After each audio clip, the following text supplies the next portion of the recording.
Mas são demônios. Eu, com a intenção de destruir o ministério. Mas eu tenho uma palavra profética para a igreja.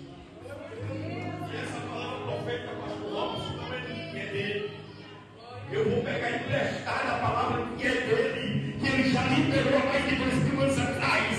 Olha o que ele diz em Mateus 16, 18: contra a minha igreja, as portas do inferno não prosperarão.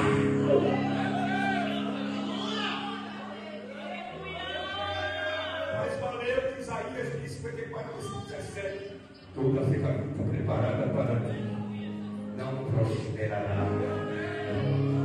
Olha que diz Números 23, 23: contra Jacó não vale